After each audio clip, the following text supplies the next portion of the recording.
Tuhan sertamu. Dan sertamu juga. Inilah Injil Yesus Kristus menurut Yohanes. Dimuliakanlah Tuhan.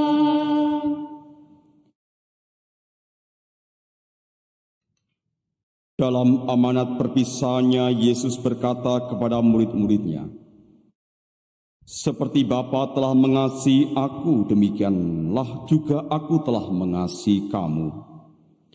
Tinggallah di dalam kasih-Ku itu. Jika kamu menuruti perintah-Ku, kamu akan tinggal di dalam kasih-Ku, seperti aku menuruti perintah Bapa-Ku dan tinggal di dalam kasih-Nya. Semuanya itu aku katakan kepadamu, supaya sukacitaku ada di dalam kamu, dan sukacitamu menjadi penuh.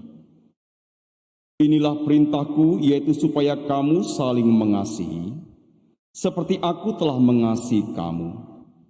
Tidak ada kasih yang lebih besar daripada kasih seseorang yang memberikan nyawanya demi sahabat-sahabatnya. Kamu adalah sahabatku, jika kamu melakukan apa yang aku perintahkan kepadamu. Aku tidak lagi menyebut kamu hamba, sebab hamba tidak tahu apa yang dilakukan oleh tuannya. Tetapi aku menyebut kamu sahabat, karena aku telah memberitahukan kepada kamu segala sesuatu yang telah aku dengar dari Bapa-Ku. Bukan kamu yang memilih aku, tetapi akulah yang memilih kamu. Aku telah menetapkan kamu supaya kamu pergi dan menghasilkan buah, dan buahmu itu tetap. Supaya apa yang kamu minta kepada Bapa dalam namaku diberikannya kepadamu. Inilah perintahku kepadamu, kasihilah seorang terhadap yang lain." Demikianlah Injil Tuhan. Terpujilah Kristus.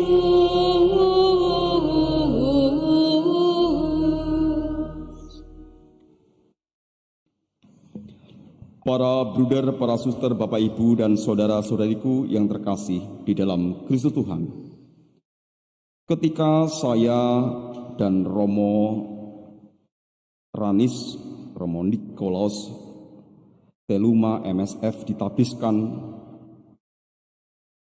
17 Juli 2007, kami berdua memilih moto tabisan kami yang diambil dari Yohanes bab 15 ayat 16 yang menjadi bacaan Minggu Paskah yang ke-6 ini.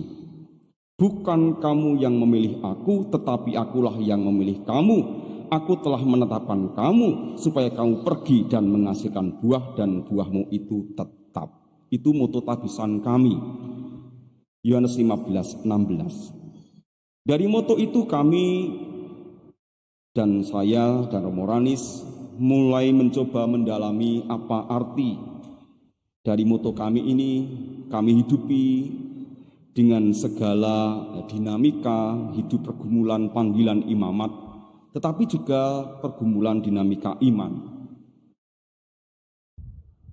Karena bagi kami berdua menghidupi imamat juga berbarengan dengan bertumbuhnya kehidupan iman.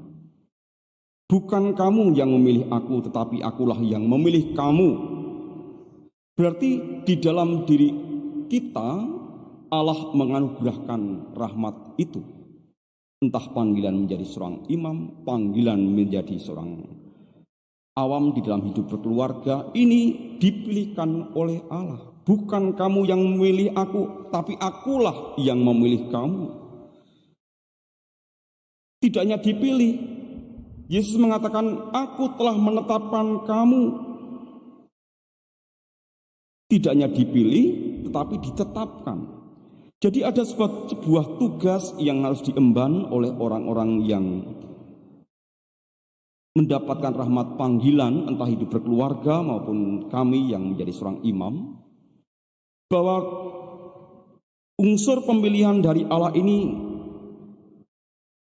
mengajak kami, saya dan Romo Ranis, untuk terus-menerus menghayati ini sebagai sebuah anugerah. Dipilih, anugerah dari Allah, dipilihkan oleh Allah untuk menjalani hidup sebagai seorang imam. Sehingga moto tabisan yang kebetulan menjadi Injil hari ini bagi kami menjadi sebuah renungan sejauh mana aku mensyukuri hidup panggilanku menjadi seorang imam. Bukan kamu yang memilih aku, tetapi akulah yang memilih kamu. Aku telah menetapkan kamu, apalagi sudah ditetapkan oleh Allah. Artinya dikuatkan dengan rahmat-Nya, diteguhkan dengan berkat-Nya, hendaknya membuat kami berdua senantiasa terus mensyukuri bahwa rahmat ini berasal dari Allah. Begitu juga di dalam sakramen perkawinan yang Bapak Ibu sudah ikrarkan di hadapan Allah. Kita semua sudah dipilihkan oleh Allah dan ditetapkan oleh Allah. Tugas kita apa? Supaya kamu pergi dan menghasilkan buah dan buahmu itu tetap. Jadi setelah kita diberi kepercayaan oleh Allah untuk menjalani hidup, entah berkeluarga atau menjalani hidup sebagai seorang imam seperti kami, ini Allah menghendaki kita supaya pergi, bermisi, mewartakan bahwa hidup panggilan kita adalah sebagai anugerah dari Allah dan sebagai wujud nyata bagaimana aku menghidupi rahmat panggilan ini. Aku akan berusaha sebaik-baiknya menjadi, bagi saya adalah seorang imam. Berusaha terus-menerus untuk menuju kepada kesempurnaan imamat yang dianugerahkan kepada kami di dalam menjalani hidup setiap hari. Pergi, tidak asal pergi, tapi pergi yang menghasilkan buah. Saya selalu bertanya kepada umat biasanya, "Piye? Saya sudah hampir 13 tahun imamat. Saya sering merenung apakah saya sudah ngeramani apa durung. Nek rung tau krungu tembung iki saka umat, rasane aku rung ngeramani. Dadi rung ketok buahe imamatku rung ketok." Terkadang saya merefleksikan semacam itu. Begitu juga dalam hidup berkeluarga. Pasti orang lain akan melihat sejauh mana hidup atau buah-buah rahmat sakramen perkawinan yang kita ikrarkan, yang kita jalani dalam suka dan duka sebagai suami istri bisa berdampak kepada orang-orang di sekitar kita. Saya juga sama. Saya itu ada yang menantikan buah dari hidup panggilan saya ini. Sebagai seorang imam, saya menyadari bahwa pertama-tama yang menginginkan buah dari hidup panggilan saya adalah Dia yang memberi rahmat panggilan. Allah sendiri. Begitu juga dalam hidup berkeluarga, yang menantikan buah dari hidup perkawinan yang Bapak Ibu Saudara-saudari jalani adalah Allah yang telah memilih kita dan menetapkan kita untuk menjalani hidup panggilan itu. Dan buah di dalam hidup panggilan hendaknya senantiasa diletakkan di dalam rangka bacaan kemarin. Allah di dalam putranya Yesus Kristus sebagai sang sumber hidup. Dialah pokok anggur yang memberi aliran daya kehidupan ilahi, memberi aliran kasih kepada ranting-ranting atau cabang-cabangnya. Seseorang bisa menghasilkan buah dari hidup panggilan kalau dia melekat terus kepada Dia, sang pemberi rahmat panggilan itu. Artinya di dalam diri kita tidak bisa terpisah dari Yesus yang telah memilih kita untuk menjalani hidup yang memang Tuhan percayakan kepada kita, entah hidup panggilan apapun juga, tetap dinantikan buahnya oleh Allah. Semoga kita senantiasa dibimbing oleh Roh Kudus-Nya untuk menjalani hidup yang dianugerahkan oleh Allah ini. Saya juga langsung tadi terketuk, waduh ini moto tabisanku, sepertinya Tuhan tuh mengetuk hati dengan bacaan hari ini, bacaan minggu ini. Terus menerus saya diingatkan bahwa hendaknya senantiasa menghasilkan buah. Karena apa? Karena Allah yang menantikan buah itu. Ibarat petani yang menanam sebuah pohon buah-buahan, pasti petani itu akan sedih kalau pohon yang ditanamnya itu tidak menghasilkan buah.